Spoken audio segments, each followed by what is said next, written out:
At its very core, drug science must remain independent. This means we don't accept sponsorships. It's with the support of the drug science community we're able to do this and make the podcast in the first place. If you're able to become a drug science community member and support the show, you too will be supporting the dissemination of evidence-based drug policies. Without you, none of this would be possible. For anybody interested, there's a link in the show notes. Thank you.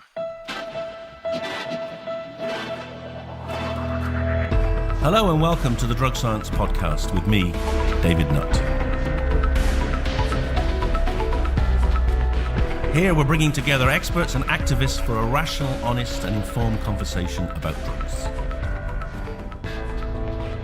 Hello and welcome to the Drug Science Podcast with me, Jo Neal. Sadly, folks, we've no Hannah Thurger today as she's busy with the psilopioid trial and that's now underway at Imperial. So she's very, very hectic day for her. Now today we're joined by Emma Robinson, Professor of Psychopharmacology, best title of course. She's at the University of Bristol. She is the originator of the affective bias test. And folks, we've had a bit of a chat before this. And just to give you a sort of flavour of the kind of animal scientist that Emma is, she's been teaching her Japanese fighting fish to play football. So there's somebody who spends a lot of time with animals trying to make their lives more fun. So very warm welcome, Emma. Thank you. Thank you for coming on. So I always like to start by talking about you and a little bit about your background, sort of where you've come from, how you became an academic and how you got into animal research. And I'm guessing it's a love of animals for many years. Yeah, so the last thing I ever thought I was going to be when I was a 14-year-old animal rights activist was an animal researcher, I can promise you that. Yeah, I've always loved animals. I wanted to be a vet. That was my absolute ambition. I didn't get the grades to be a vet, so I was offered a number of courses as alternatives. And my dad, who was a medic, said, oh, I liked pharmacology. So that was it. I did pharmacology. I hadn't got a clue what it was. Thought it would be a bit of fun to do something. And I was going to do postgraduate veterinary medicine. That was the aim. Well, I also did pharmacology, but what happened then? You didn't do veterinary? So I decided to do the degree in pharmacology with the plan of doing what they would then offer was a postgraduate course in veterinary medicine. And it wasn't until my final year. I mean, I'd applied for veterinary medicine, I had my offer, and then I did my research project looking at alcohol withdrawal syndrome in mice. At the same time, I did vet work experience. And for people will find this bizarre, but ethically, I found it easier to do the animal work than I did to work at the vets. And when I was at the vets, I experienced animals going through quite significant suffering. And I didn't understand when they were a stray cat that had been run over by a car, going through lots of procedures, suffering a lot of distress. And I didn't feel I could do that job. It would really I didn't think it was going to be the right place for me. In contrast, I'd found the animal research extremely interesting. I couldn't believe that mice drank alcohol anyway, and they got drunk. And then when you withdraw the alcohol and you give it back, they binge and they all fall over. And it was such a shock to me that they had these behaviors that reflected human behavior. And then I was talking to my supervisor, and it was obvious that this was such an interesting field that really fitted with my interests and perhaps some of the skills I had around animal behavior. And so that's what got me into. And then I started my PhD and very much saw an academic career as my future. I just absolutely loved doing behavioral studies in animals. Emma, that's so, so great to hear. So did you see 2 weeks ago there was an article in the press about giving mice, alcohol drinking mice, and actually I did a bit of alcohol drinking with the animals in my time, and they also found that the females drank more than the males and that psilocybin reduced alcohol drinking. Did you see that? No, I didn't see that article, but yeah, I mean, I think there's so many really interesting characteristics in animals that we underestimate how similar many of those traits are to ours, actually. And I think certainly, sex differences, really interesting. We find females are very different in the lab environment. They find it much harder to adapt. They're so active. It wouldn't surprise me that therefore they're much more prone to drinking, actually. Yeah, it makes sense, actually. Now I think about it, now you say that. So let's dive into animal research in general in the UK. Because I think our listeners will be very surprised to hear how difficult it is to do that that in this country? Yeah, I think it's important that we are held to account. So it is important that it's tightly regulated and that we are asked to make that justification. But I don't know any scientist. I've never met a scientist in my whole career anywhere in the world that would do an animal experiment that they didn't feel was the right thing to do. So I think, it is difficult. We have to write licenses. We have to an awful lot of regulation around what we do. We have vets. We have study plans. We think about every single experiment. We involve statisticians. These are intensive experiments before you even start. And then you've got to think about the 3 R's. We are asked to check against each of the 3 R's. But just for our listeners, they probably won't know what the 3 R's are. Yeah, so the first question is, do you need to use an animal? So when you write your license, when you go to your local ethical review body, when you're designing your experiment, you ask that question, do I need to use an animal? Could I do this another way? And if there isn't another way for that scientific question, you then move on to how do you ensure you use the right numbers? So too many is bad, but too few is bad. So you don't want to use too few animals that your data's not meaningful. So we involve the statisticians, we plan our experiments. And then we move to the one that I'm most passionate about, which is refinement. I've always believed that animal research is done well in the UK and that we should, we only do experiments where we need to, but I want to make that experience for the animals as with the least suffering possible. And that's refinement. So are we using the most refined model? So are we doing the least harm to get our scientific outcome? And how can we work with those animals so that they are, for example, we give animals quite a lot of the different drugs. And we do a lot in oral dosing with palatable solutions so that they drink it themselves. They're not injected. We use refined handling methods. We train them. I haven't quite got them to turn the computers on, but they're not far off. Mostly, these guys are coming out of cages voluntarily. They jump from one thing to another and off they go. So we try to have that positive association. And so those things they take a lot of time to think about and plan. And then you're actually doing the experiments. We all take our responsibilities really seriously. We have to train all of our staff. So you can't just set them off and with a protocol and say, off you go. We have to make sure they're supervised, they're carefully managed. Nobody's allowed to work with animals until they've really got competency. I would say most of the team that work with me will spend 3 months just involved in handling and being supervised before we would even let them start injecting animals, just to make sure that the animals are, very comfortable and they're comfortable with what they're doing. So yeah, and then, we have to do a lot of follow-up. So we have to keep good records. We have to report. The Home Office keep excellent records of everything we do so that we can be transparent. And I think it's quite an interesting, as an animal researcher, one of the hardest parts is I think that being able to talk about it. People are very cautious about talking about animal research because I think a lot of scientists actually feel a bit guilty, even though we believe in what we do, because of the way the perception is around you and the bureaucracy and the complexity. You kind of do feel, I think, we talked about this in our kind of well-being of staff, do we actually feel a bit guilty? Is that why we don't want to talk about it? We know we do a good job and we do it for the right reasons. I'm interested in, mood disorders, one of the most damaging of, I think, diseases that affects our society. Depression, it's awful. It affects young people. And I want to get to the bottom of that disorder. And I can't see how I can do it any other way than using animals. I just, the types of questions I need to ask to move this field forward, I just couldn't do it in human subjects. And I can't do it in a cell culture system or any other system. No, absolutely. So I think the guilt is really interesting, Emma.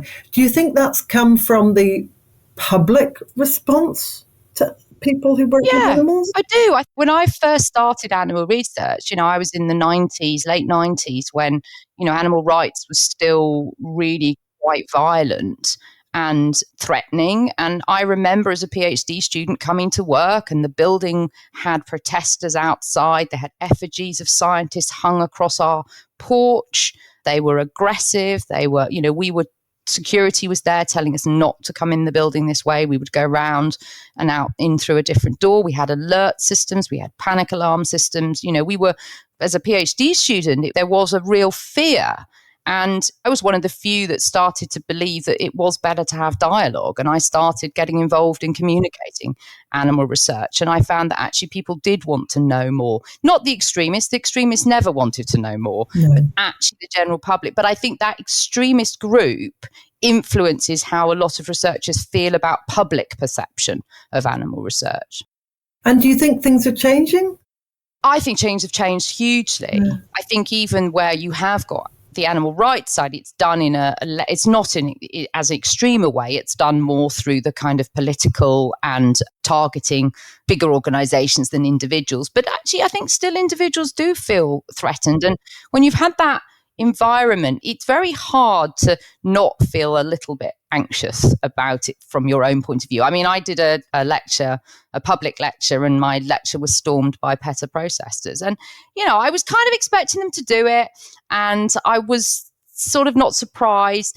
I was surprised by my own reaction. I found it quite traumatic. I was actually, even though everyone said I did a great job and it was all fine and nobody would have realized that it was quite stressful, and then we went back to the talk, I had a few days afterwards where I definitely had that kind of flashback experience of that. And I thought, even though you're quite confident in talking about it and done lots of public, having that slightly more quite a lot more threatening experience. Yeah, it is difficult.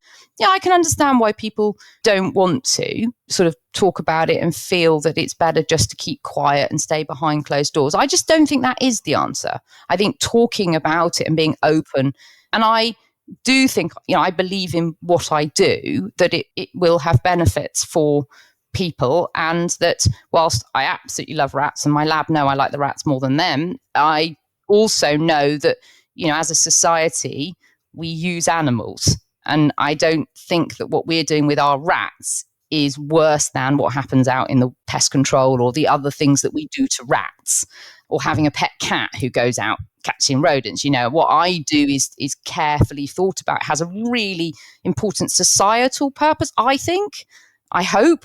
And I think we do a really good job of looking after the dudes that we have in our labs. And there's always a vet on site. Yeah, so we have a vet on site, and we do quite a lot. I've done a lot from the days I started, when rats would have been and mice would have been just in a fairly barren cage. We now obviously think a lot more about their well-being, so enrichment.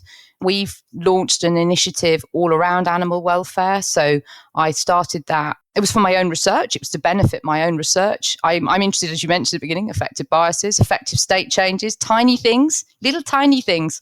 So if my rats are a bit stressed, they ain't going to show an affective bias. So we work to make our rats very stable in their baseline.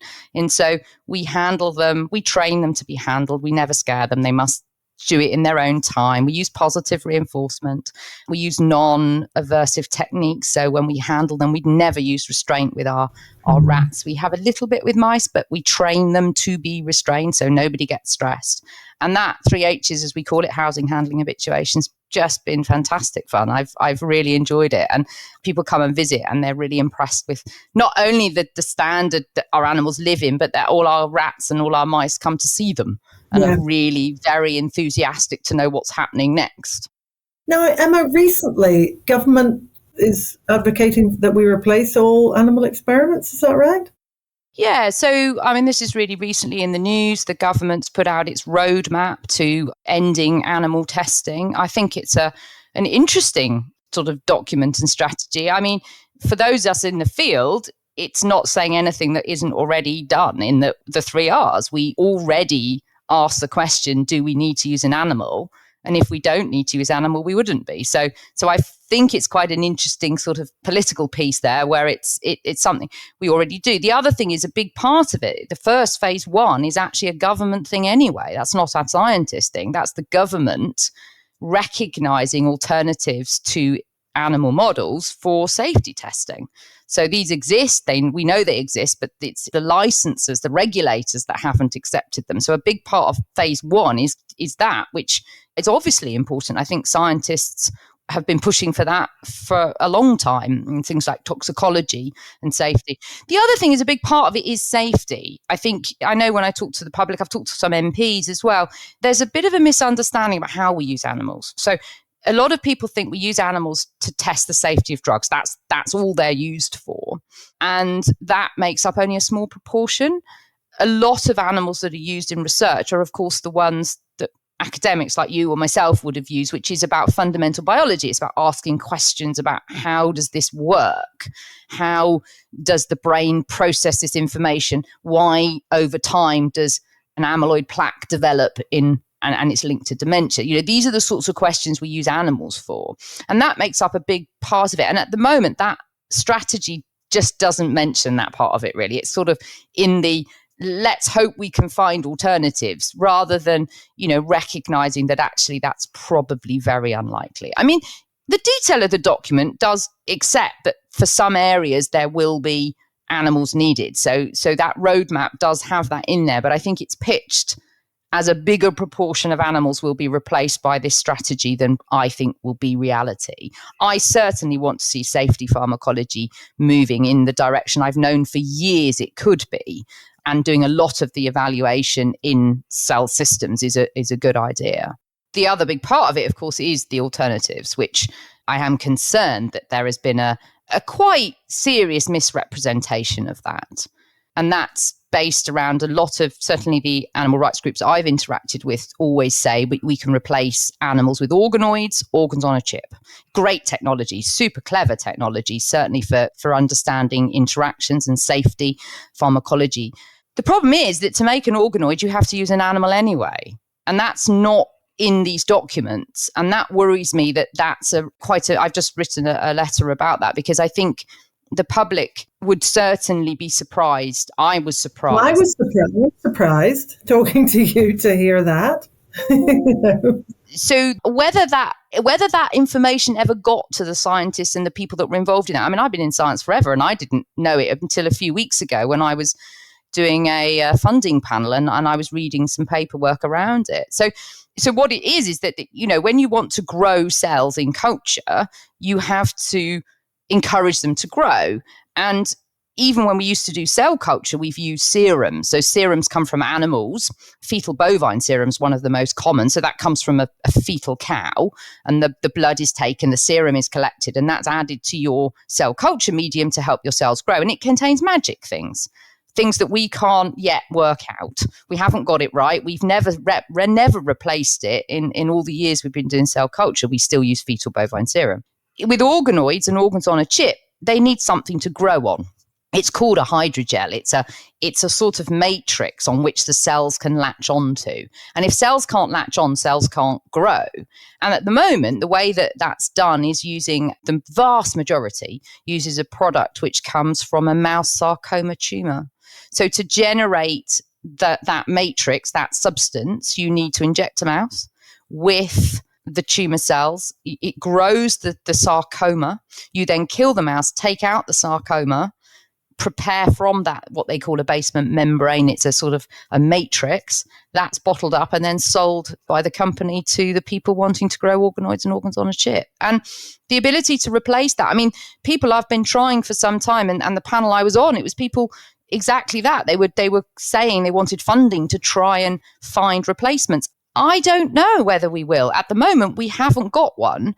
And whether with this new investment, which is definitely a very welcome thing from the government, if they put some investment into this, but I think they've underestimated the complexity of biology, and thinking that just a few million, 70, 80 million pounds investment may not lead to that replacement, in which case those technologies will remain animal-based. They won't be animal-free. They will still involve. It's an interesting ethical question. I'd like to put it to an ethics committee, how much the harms of the tumor growth in a mouse versus what might be the alternative, which is to give the animal a dose in a palatable solution to drink and then killing the animal humanely, taking the tissue to see the effects. I don't know. I mean, obviously, until you had the actual experiments to do the ethical review of, but it's an interesting question. Yeah, and perhaps when government came up with this policy, they didn't ask the right people. Could that be the case? I mean, that often does happen, doesn't it? I mean, I know even in my own field, I've been involved in ethics committees. I chaired our animal welfare ethical review body for many years. You can't know everything. And you can't get expertise in everything. You'd obviously try to. But I think certainly from a government point of view, I don't think they do necessarily listen to the right people. And then there can be obviously a political agenda which influences what you then take forward from that consultation. Very interesting. Well, hopefully they're listening to this. So you talked about depression and affect. So why do you think it's taken so long for us to move beyond a focus on a biological explanation for psychiatry, for psychiatric disorders, into much more environmental and the interaction between biology, environment, upbringing? Because when you talk to people who've got serious mental illness, clearly a lot of what's happened to them in their lives has had a massive impact on their mental health. It's a really interesting question. I'm not sure we've moved on fully. I mean, people like me might be moving on. I'm not sure everybody is. No, me too. And I would suggest that certainly some of the reviewers of my grants and papers haven't been moving on. It's a really interesting, isn't it? So my dad's a psychiatrist, and talking to him about the kind of history of psychiatry and talking to psychiatrists, I think in the Victorian times, the psychiatrists knew that what people needed was this, and I think it was Tom Insel talked about it, people, place and purpose. So they didn't have drugs. So when people had mental illnesses, they went into asylums, and there was all sorts of things wrong with asylums, but there were also really good things about asylums. And they realized that if you gave people a purpose, so they needed a job, they needed friends, they needed people, and they needed to feel that they had a place in society, they could get about 50% of people well, which is pretty impressive. We then obviously got into this era of biology, and medics were doing physicians were doing clever things where they'd identified that insulin was important in diabetes, which led to, and I've just got a feeling, and there was, I can't remember who the author was, there's a brilliant book where they talk about exactly this, that I think psychiatry wanted to be the same. I think we wanted to have a biological explanation, and I think we got lost in that. And that desire for biology to explain everything. And there's an element to which it forgives society, doesn't it? So if biology is the cause, then society is not the cause. And society, because we're all part of society, this isn't just about people who have mental health illnesses, it's about the world we live in. And I think people would rather we didn't have to explain that bit in this. I think you're right. I think it is shifting, but I think it's very slowly shifting. And I would argue that it's still quite difficult. If you think about it, to get a drug approved, you still have to just prove from a biology. You're not even, I don't even think you're really allowed to look at those. You wouldn't put forward a license, would you, application there? You say, this drug only works if you also give these people social support. Even though I've been having this discussion with collaborators and saying, have you thought about looking at your success of your drug based on these two different populations? You know, if you've got good social support, do you do better than if you haven't? And so I think we are moving, but I don't think we've moved that far yet. So Emma, do you think psychedelics will help us really move forwards on this because of the way they work and the long-lasting effects and, the connectedness with nature and all the sort of aspects of their effects? So for me, psychedelics, whether the psychedelics themselves become the next treatment or whether they're just the kind of inspiration and the driver through which we develop, I don't know yet. I certainly think that the thing I found working with the psychedelics is as this kind of insight into the brain and particularly emotional circuitry of the brain, they are so interesting. For a pharmacologist, to have a drug that this is not just the psychedelic. Ketamine's the same. You give a drug in pharmacology, it's all about we studied this as undergraduates. Drug level rises, has an effect. Drug level lowers, effect wears off. Give another dose up and down. That's pharmacology. Yeah. And that's the world I've always lived in. And then suddenly you got a drug that you give. Its effects are really short lasting. It's then excreted from the body. And then the maximum effect occurs about 24 hours later. Yes. Okay, how does that work? You can't explain that at a biological level, can you? You can't. You can't just say this is driven by drug binding to its receptor and doing its thing. So, I think they've made us have to question and think about it differently.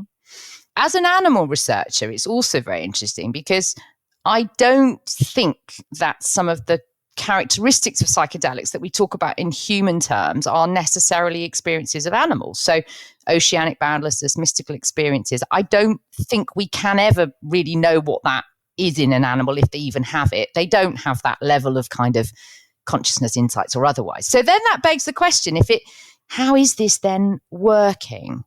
And so that's what we've been focusing on, is we've been saying, well, let's not try and see this as one or the other. Let's see if we can bring this together at the level of thinking about, as you just said, experience dependent processes. So that's what we've done most of our research on. We focused on the idea that mood comes from memory, in my mind. So when you're thinking about what causes your mood, to me, your mood is, you're in a place and your mood is driven by what you think is going to happen around you. And that's driven by your past experiences and your future expectations. So to me, mood is very strongly associated with memories. And that got us thinking about memories and biases in memories. So I've had the experience, as everyone has, you have a bad day. And if you think back on that day, even when something good happened, it wasn't as good as when it was when you had a good day.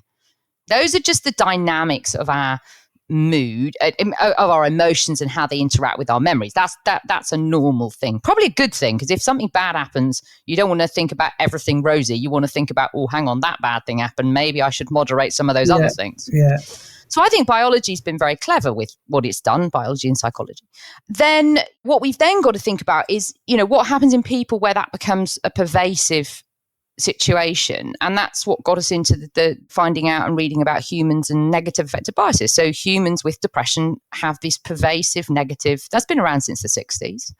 And that was work that Aaron Beck talked about, and these sort of, the triad, and, very much memories at the heart of that. And then we've been able to model that in rats. So we're not trying to model depression. We're just modeling a really simple part of this, which is to say we give an animal a memory and we can bias that memory in either a positive or negative direction. And then we can look at how we can manipulate that memory.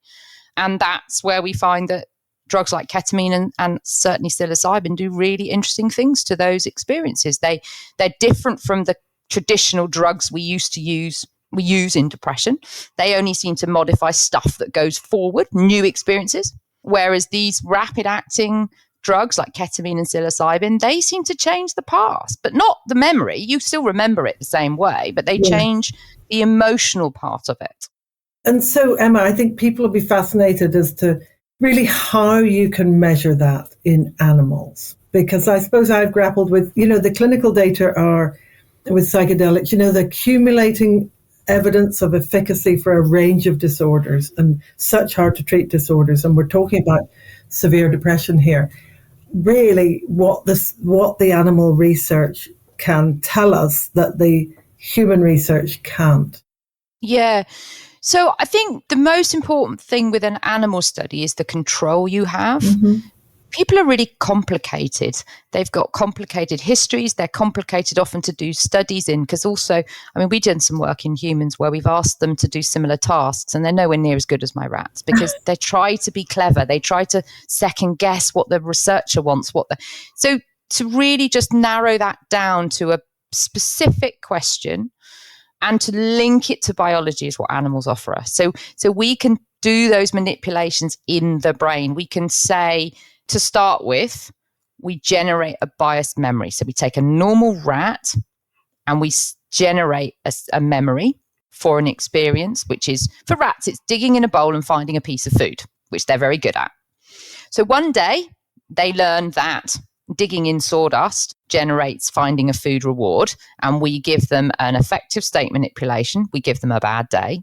And that generates a negative bias relative to another memory they learned on a different day, which was, for example, they were digging in the dishcloth and they found the food reward. The rewards are equal value. They should be a 50-50 preference. And then when we do a preference test, we say to the rat, which of these memories do you prefer? The rat says, I prefer the neutral memory over that one that I learned when I had a negative experience. So we can put a number on an affective bias. We can do the same in a positive direction. But once we have that affective bias test working, we can then ask those really critical questions about how does it work? And then how do drugs like ketamine, psilocybin, conventional drugs like SSRIs, how do they interact with that process?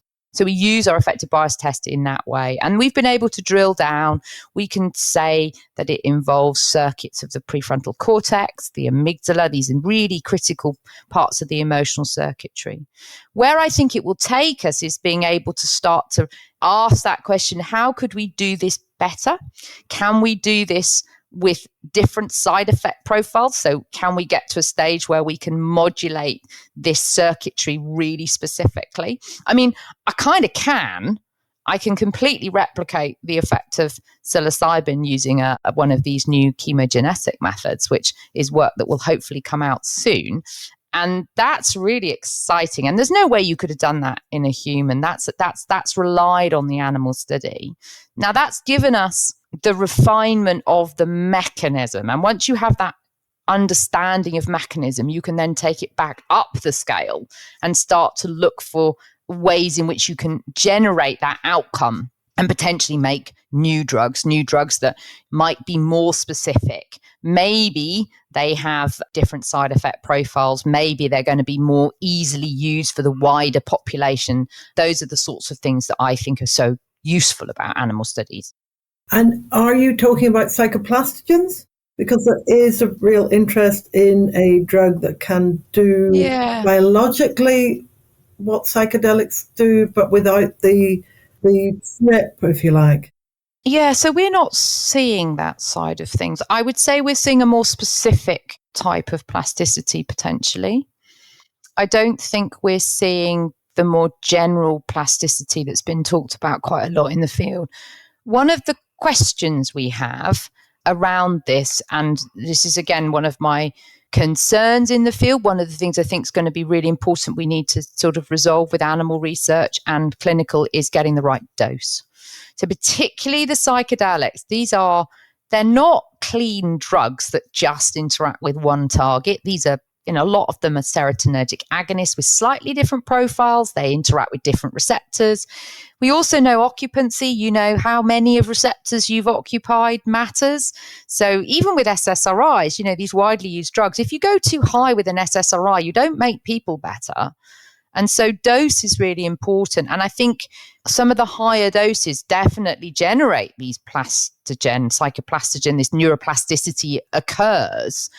But I don't know that that is the critical mechanism in terms of, certainly what we're seeing is definitely there's some plasticity, but I don't know whether that's learning and memory. That's the animal relearning, and that's the plasticity.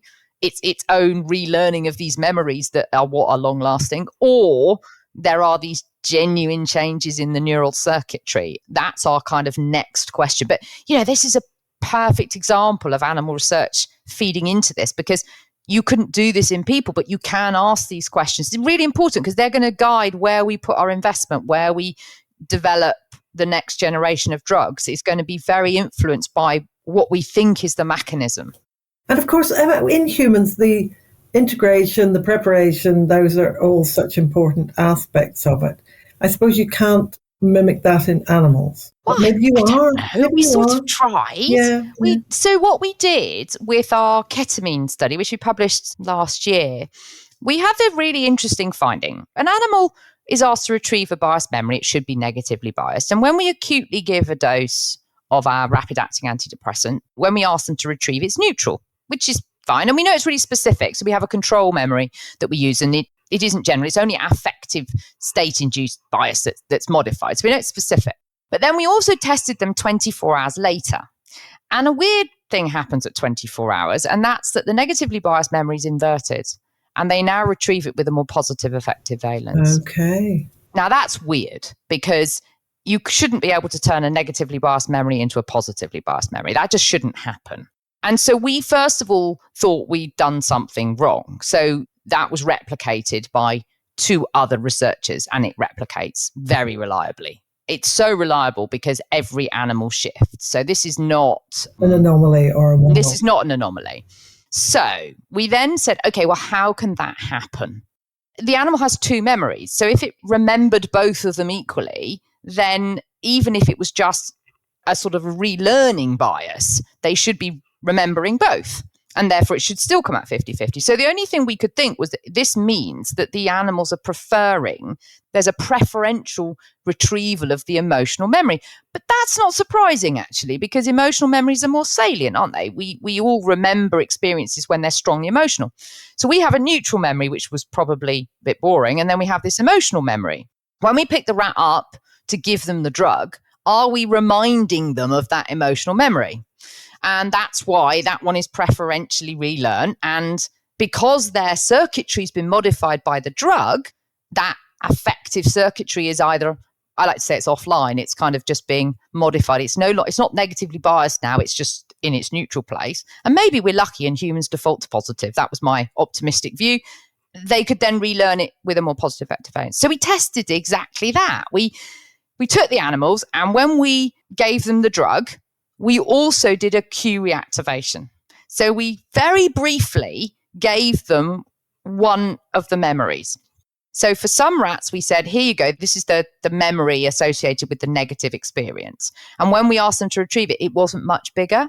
So that fits with the idea they were actually already remembering it better anyway. Yeah. When we did the neutral memory, though, we made the neutral memory stronger, we lost that inversion effect. So we showed that the effects of ketamine could be altered by what we did to the animal when they were under the influence of ketamine. So when we changed the cues that we exposed them to, we changed the memories that were reactivated.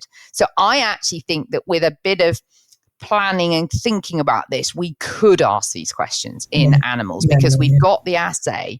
We could preload it. We could say to them, right, we're going to remind you about this experience before we give the drug. We can do it immediately after the drug. We could do it 24 hours later before we test them and say, at what point is this most relevant? Oh, that's a great study. Oh, it was a very exciting study. I think it's quite hard for people to understand, and that's been a challenge for us. Well, it's complicated. But it is complicated. Yeah, it's really complicated. That's really the study, I think. I think our listeners, quite a lot of people, so many people are on traditional antidepressants. They would be really interested in your finding, and you mentioned this earlier, about what the traditional antidepressants do and what the psychedelics do, because that seems so critical. People actually getting better when they've had a psychedelic experience and actually not getting better with the traditional antidepressants, but just being able to manage their lives and symptoms, a bit better. So I think there's two aspects to that. One fits with the wider, what we call the neuropsychological hypothesis of antidepressant efficacy. That was work that Oxford led. Catherine Harmer's work in Oxford was really initiated this concept that the drug creates an environment for which you've got more positive emotional processing. And then it's the experiences you have that build to help to outweigh those negatively biased past experiences. What we showed in our animal studies was that conventional antidepressants only do this forward effect. So they only influence new experiences, whereas the rapid-acting antidepressants, so ketamine, psilocybin, are able to modify past experiences. So we think that in particularly treatment-resistant depression, people are not able to benefit potentially from conventional antidepressants because they've become so unwell, they may not be doing anything. And if you're not doing anything, perhaps these drugs really can't do a lot. So it brings forward this idea that, and we mentioned it earlier, that perhaps something we now need to embrace more is the need for experiences and the need to help people re-engage with their environment, with social experiences. Now, if you're really depressed, though, and you're so negatively biased, your memories are so negative about these things, why would you do that yourself? And we don't have really good now social interventions to help drive that. I mean, yes, there are examples of lovely things people do, getting people involved in therapeutic gardening, these sorts of things. Now, that might work in mild to moderate, but people who are really, really unwell are going to find that really difficult. They may want to, but their illness will be quite severe and will make that probably impossible. So they'll probably be quite isolated. And once you're very isolated, once you're lacking in social support, perhaps living in a really not very nice environment, I think these drugs struggle to work.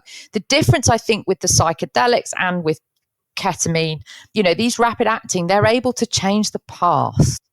So where those past experiences are very traumatic and very negative, these drugs seem to be able to modify that part of it. That helps to relieve some of that perhaps very negative association, enabling people perhaps to just get over the cusp of being able to get back in and re-engage. But I think it's still very hard. And I think we're going to see that with any of these treatments for depression, even the rapid acting. I think they're not going to be magic bullets. They're not going to work for everybody, because even if you get better for a bit, if that environment's still there, if those drivers of depression are still there, then the likelihood, unfortunately, is that they will start to drive that decline in your well-being and then heading back into that space. So I hope that what we will learn from the psychedelic research, particularly because there is so much enthusiasm around it, there's so much engagement from the public, from investors, I hope that will give us the momentum to really start to be much more open-minded about how we think about treating these disorders. Absolutely. And not just see it as a magic pill. And I think there is still a bit of an element of these being magic pills, and I suspect even the psychedelics are not going to be magic pills for everybody. They need these other elements alongside them. I think that, you're absolutely right. And people still have to work pretty hard. But I think they give you that, it's really interesting about the past negative experiences and memories that they change that. And it's that seems to give people the strength to go and seek the social, the out in the environment, all the things that we want. Just getting above that level. And then I think if people do manage to get out and see that there is a world they can engage with, that in itself becomes part of the ongoing benefits. You do hear from people who've had these experiences who talk about it being life-changing because they have changed their life. Yes, exactly. It's life-changing because they have changed their life. They have used this experience to generate that initiative, which their disease was stopping them from doing. They're now able to make that decision to not continue in this situation and do something to change it. And I think that fits actually right the way back to what is really quite a simple model, is to say, actually, this is relieving people of those negative experience, that negative affective bias that's driving this can help, even if only short term, it helps. And then then the momentum builds. Yeah, absolutely. You sort of feel the benefit of that. And of course, not just for severe depression, but for, substance use disorders and post-traumatic stress disorder and anxiety. There's so many disorders that seem to... Well, I would like to see the future moving away from these diagnostic I think that's a very unhelpful scenario. I've been involved in talking to clients that come into the substance use disorder programs, and they've all clearly got emotional problems that need dealing with, and they are dealing with them in a way that is very detrimental to them. But in the circumstances that some of these people have described to me, I can't see how you can possibly see it anything other than having depression, anxiety within it. Substance use disorder is driven, I'm absolutely sure this is being driven by the underlying trauma and mental health, and perhaps limited access to getting support, meaning that you either end up in a very difficult scenario, potentially homeless, in which case that in itself is enough to make you need to do something to survive, through to just not wanting to think about the horrors of what people have experienced. And drugs do that. Drugs and alcohol do it quite successfully, but unfortunately come with all sorts of problems alongside them. So I would like to see us think a lot more about recognizing symptoms and where those symptoms come from, and not labeling them as one disorder or another. And maybe we can then focus our treatments more towards the symptoms that people are experiencing. And again, Emma, maybe psychedelics will help us do that. Because I hope why so. have we not done that?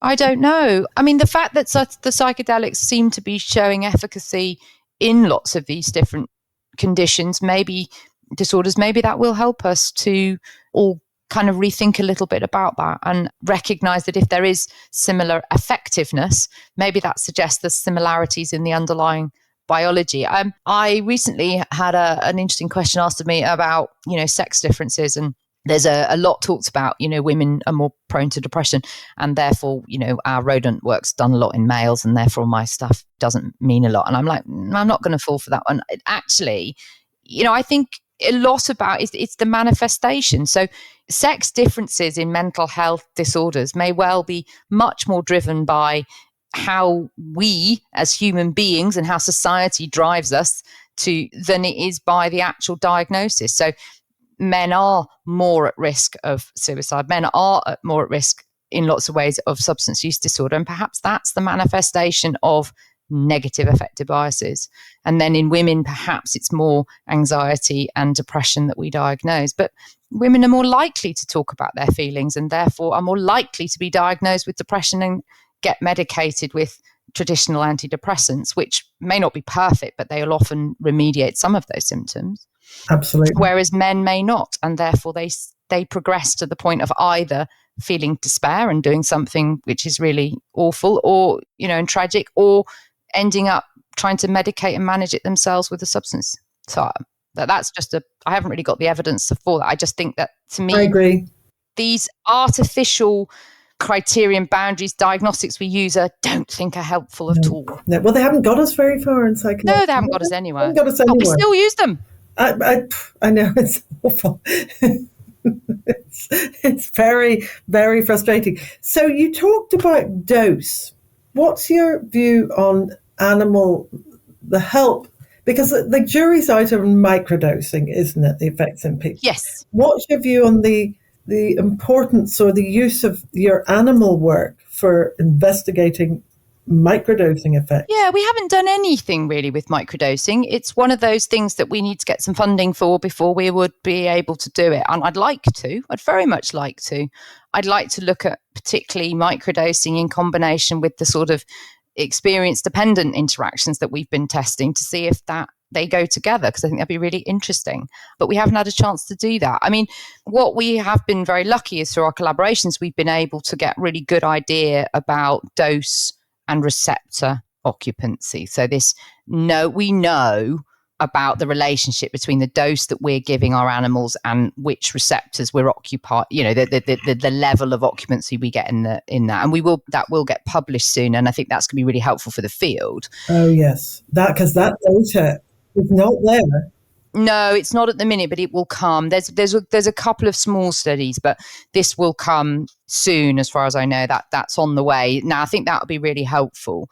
It will give us a much better idea about, if you want to study microdosing, this is the level you need to be at. And if you want to study what we would associate with the sort of psychedelic experience doses, then this is the level you need to be at. So we've had access to that data to help us with what we've been doing. Certainly, the higher doses in our hands become aversive to animals, and that's not surprising to me. And I think they're engaging with mechanisms that become beyond even relevant to psychedelic dosing. So I think we definitely need to be down the lower end. But yeah, unfortunately, we haven't done a lot with microdosing. High doses that are clinically relevant? No.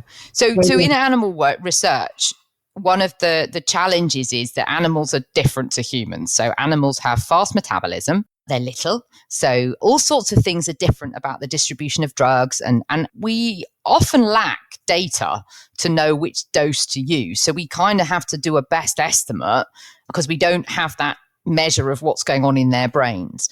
And one of the challenges for psychedelics has been that people have done the typical, we give more and more doses till we see an effect. Unfortunately, once you get up to the higher doses, these drugs are not clean. They're engaging with all sorts of receptors and doing all sorts of things that may be never happening at the doses we give people. For example, our work shows an optimal dose of 0.3 mg per kg in a rat.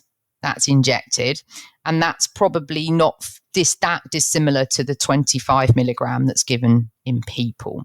We give 1 mg per kg and then beginning to not be so good at doing the task, that's getting a bit high. And when we give 3 mg per kg, we do find that they're quite affected by it. We affectionately say they've pancaked because they just do nothing. And so that's a high dose. Now, if you look in the literature, I mean, there was a paper published not that long ago that I looked at, and, you know, they'd use 15 mg per kg. Whoa. So, you know, that's a really high dose. Whoa. And actually, if you do a quick systematic review, which we're trying to do at the moment, we've been trying to publish it, but we haven't managed yet. It's caused a little bit of upset around the place, I think. But we find massive dose ranges, yet they're all interpreted as being relevant to depression. So this happens, I mean, the psychedelics is a new one for us to be looking at. We did it mainly to do with fluoxetine, the SSRI, and ketamine. You will find studies that have used 25 mg per kg ketamine. The very popular habenula study suggesting the habenula was the mediator of the reward of the anti-anhedonic effects of ketamine. Now, that's all linked to the habenula. But that was 25 mg per kg that was given. Now, humans are given 0.5 mg per kg. So what calculations gone wrong there? Seriously? Well, I don't really know. There's a thing called allometric scaling where you do an adjustment based on size, and that's meant to sort of factor in metabolism. Well, we looked at allometric scaling and it doesn't get you that kind of level. I think one of the things with most animal studies is we look at the literature and we find what other people have published on and we use that dose. And I don't know that we've always thought about it. And I'm going to sort of do a pitch for pharmacology here. I think there's not enough pharmacology. I think a lot of people don't do basic pharmacology and they don't understand drug receptor theory, which I'm obviously very biased here because I'm a pharmacologist. Well, I'm a passionate pharmacologist. But when I was running a lab, we spent so long trying to find the clinically relevant doses. You know. Yeah, and it is hard, I think, to do. But we've taken to now where we don't have anything to go by. We always start at the human dose. We always start at a human equivalent dose, and then we go up from there. And if we get no effect until a high dose, we go, it's probably not relevant then. But yeah, I think it's quite an important topic that we're still struggling to move forward with, because I think it is potentially going to be quite challenging to a lot of animal literature where the doses have been quite high. And, you know, I can see that it's going to be a concern for people. Yeah. I would say a very, very big concern. And then it becomes not relevant, not meaningful.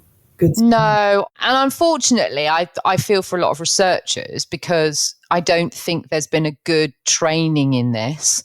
I don't think there's been scrutiny in publications either, which has meant that it's sort of fueled itself. And, you know, it's just the norm is to do 10 mg per kg fluoxetine if you want to study an SSRI. But as it's a 5-HT2C antagonist, that has lots of effects, particularly in rodents in motivated tasks that are linked to food. And at 10 mg per kg, its occupancy is probably over 100% at the transporter. So already you can see it's a problem. I mean, we see efficacy of fluoxetine at 1 mg per kg. So translational task, oral route of administration mirrors human, and you get a dose equivalent, almost equivalent, to be honest. I mean, that would be like 80 kilo man, 80 mg. It's not far, it's not miles off. So I think that's a message for people listening, actually. Yeah, and that's acute dose. And chronic's harder. I mean, when I started looking back on it, I actually had that question of myself. So an acute dose is a peak plasma. That's the peak occupancy. Why would it be massively affected by metabolism anyway? I completely get it for chronic studies. It's hard with chronic studies because they would metabolize it quicker and it will disappear. But peak plasma is peak plasma. It's volume of distribution. You give the drug, it reaches its peak. I can't see that that's going to be massively, not 10, 100-fold different anyway. It might be 2 to 3-fold different. So that's why we're trying to rein ourselves back into that kind of window. But I think another factor in this is the models we've got. And a lot of the models that we have available are pharmacological models. These were models that were developed after we had the serendipitous discovery of drugs that worked in psychosis and in depression. We then wanted to make better versions that didn't have the nasty side effect burdens that these drugs had. So we developed models, animal models that were predictive. And I think those models did a great job. I think, PPI, psychomotor-induced locomotor activity were very helpful for generating the second generation antipsychotics. And in depression, the FORSWIM did a great job in terms of helping us develop SSRIs and SNRIs, which are, massively prescribed drugs. But they were pharmacological models. They were designed, they were validated to predict, not to do underlying mechanism. They've then evolved into assays that we use to make a case for disease phenotype or underlying mechanism. But I think that's where we've probably over-interpreted what they can offer. And also we've not innovated. I mean, as you know, we have done our work in the background because, there's no investment in animal models in psychiatry. And so we did this ourselves, just, little bits of project here and there, PhD students, until we got to a point where we had enough data to then put it into a funder and say, look, we've got this. And then people went, oh, that's quite interesting. We'll fund the biology. We'll fund you to do biological questions in it, but they would never have funded the development of the model. But I think that's a massive thing that we need to get across, is that don't criticize the animal models because they only do what they do. And it's us that have used them in ways that perhaps they were never designed for, and then interpreted the arising data in ways that they were perhaps never designed for. And we fueled it rather than investing in generating new animal models, because it's hard. It's really hard. It's taken me 20 years. I know. And that's, it isn't easy. And I think that's why people don't do it. But equally, if we don't, we can't expect the translation to be the reliable thing we think it's going to be. But Emma, if you'd had a couple of million way back, it wouldn't have taken you 20 years? No, if I'd had a couple of million, we'd have done it in 3 years, if that. So that's a good message for people listening, that, animal research, psychiatry in general, has been massively underfunded. Oh, massively underfunded. Our population and people with mental health problems at all, Unbelievably underinvested. I mean, we've relied on industry, and it's only been the fact that a few of the pharma companies have kept an interest in psychiatry and been willing to make that ongoing investment. And we couldn't have done it without industry's support. It's been absolutely critical. There was no funder funding this stuff. No. And I think it's still very interesting that you see funding for the most amazing neuroscientific exploration of brain function using electrophysiological recording, using 2-photon imaging, using amazing technology. And then against a behavior which I look at it and think, well, what does that mean? I know. It's a real worry. Behaviour's been forgotten, yet it's so important. Well, behaviouralists. We are behavioural animals. We're behaving all the time. Yeah. So important.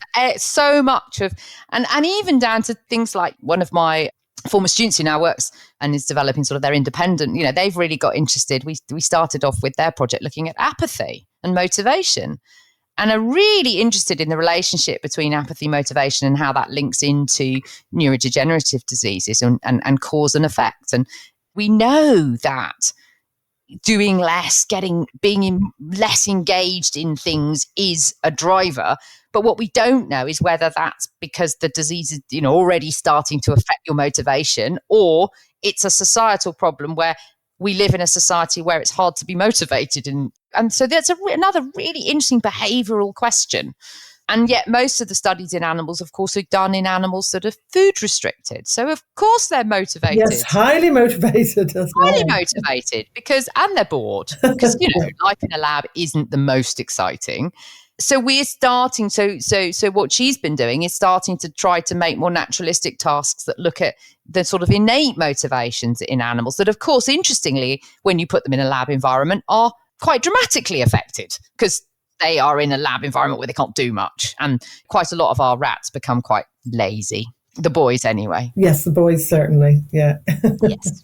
The girls less so. We have run out of time. I almost can't believe it because it's been such a great conversation. That's been great. Very interesting to chat. Oh, and all this stuff is so interesting, so important. Emma has a book chapter out, Psychedelics, in the volume Psychedelics in Psychiatry. That's this year. Have you anything else coming out? Have you anything that our listeners who aren't scientists might enjoy? There will be, Understanding Animal Research has done recently filmed a little clip with us about, so there's one already out on their YouTube channel for our welfare work. And then there's another one coming shortly, which is about the research, the psychedelic research. And I think there might still be a copy of the plenary lecture from the Neuroscience Festival out there, but I can't remember. Oh, so that was on psychedelics. So that was a lecture, a double act I did with David Nutt. Oh, our readers, our listeners are going to love that. So that actually, folks, we will put those in the show notes. Yeah, I'll try and track down. I think it certainly was, and if it's not, we can find out and get it re-put up. Great, Dave might have it. Okay, that's so great. So just to say then, thank you very much, Emma, for coming. It's been a great chat. Thank you very much for the opportunity to chat about all my favourite topics. Thank you very much.